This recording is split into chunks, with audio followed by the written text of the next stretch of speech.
Good morning, ladies and gentlemen. Welcome to my new video.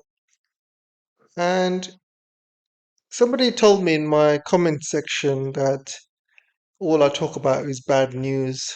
So I'm going to talk about some good news for a change. So it looks like this Chinese maglev train has been tested in China for the first time. And this test was very, very successful. And you can see from the speed, we're talking about 600 to 1,000 kilometers per hour this could go. And this would be faster than airplanes. And you can get from Beijing to Shanghai just over an hour, maybe a couple of hours. It depends. And and it's amazing, guys. I mean, the fastest train in America right now is about 130 to 150 kilometers per hour. So this is like the next generation of high speed trains in China, and this could revolutionize complete travel in China. So, what benefits does it bring? So, first of all, I spoke about this. I think I made one video about this a couple of years ago. But the Western papers started trashing Chinese high speed rail. There was a lot of articles coming out at the time. And a lot of them were saying that Chinese high-speed rail is in debt, is not making any money, they're going to go bankrupt. And that was in 2022, 2021. These articles are coming out. Well, it's 2025 now, and high-speed rail has not become bankrupt in China. In fact, it's expanded to more cities, more lines are popping out. And recently, they built this amazingly new high-speed rail station in Chongqing East, I believe it's called. And it's huge. It's the biggest train station in the world. Absolutely huge. And yeah, so yeah, I mean, it's end of the day, guys. It's not about making money in China. High-speed rail, when you link one city to the next. Imagine the economic benefits it would bring to these cities. So, for example, if you have a high-speed rail going from Shanghai to kind of all the neighboring cities, all those neighboring cities will economically be better because you will have high-speed rail link directly linking Shanghai, which means you know you can post goods in and out of Shanghai to those neighboring cities. Workers can travel between cities. Um, you know, Goods can be imported, exported between those cities at a much faster scale. So, and those cities around Shanghai will also become, rich as well, same as Shanghai, and their GDP will increase, and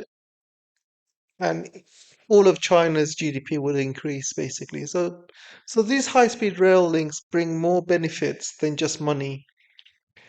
And if more people travel with high-speed rail links, obviously the money will come as well. There's a lot more tourists going into China. A lot of tourists have been coming into China over the last couple of years because China's been opening up their visas to a lot of countries. So millions and millions of tourists are also traveling with these high-speed rails. And so China is making money. I think in the last holidays, I was looking at some of the results in the last holidays, and it looks like they've generated, you know, over a billion trips were made in the last holidays in high-speed rails in China. And if you work that out, you would with how much money high-speed rail has been making China, we're talking about hundreds of billions of dollars per year. Probably more, actually. And this is increasing as more lines are coming out, more people are traveling with high-speed rail, more tourists are going into China traveling with high-speed rail, and it's becoming more and more popular. So the benefits is not, it's not just about money, it's also benefits to the Chinese cities, Chinese economy, benefits the people, makes things easier for them. Other benefits is basically China relies less on fuel and gas when you're driving, so people don't need to rely much on cars. If it's EV cars, it's fine, but there's still a lot of gas cars in China still, and that's reducing year by year, by the way. And also, people don't need to fly planes. Planes is very, um, is very not very economical in terms of pollution. A lot of kind of pollutants is required to fly. So it's much safer for the environment, much better for the environment. And also, China doesn't need to buy as many Boeing planes from America and Airbus from Europe as well. So they can save a lot of money in the long term. So they don't have to rely much on kind of those planes. Even though China's got its own planes, that's going to take time to build up its fleet. It's going to take another 5 to 10 years to build up its fleet. So that's going to take time. So in the meantime, they don't need to buy so many Boeing planes, and right now you cannot be relying on America and Europe because in the day they can sanction you at any moment, and so that's a big danger for China. So this is a really good way of them becoming self-reliant. They have total control over their own technology. Um, and also their energy as well. Plus, they can export this technology to their friendly countries as well. Recently, they've exported high-speed rail to Indonesia, was successful, and also they are exporting high-speed rail to Vietnam as well, and that's happening very soon. And plus, they'll be doing the rest on Thailand, Malaysia, all the neighborhood countries, and they'll have Chinese high-speed rail. So this is really good news for China. I think overall, this is just going to add more GDP.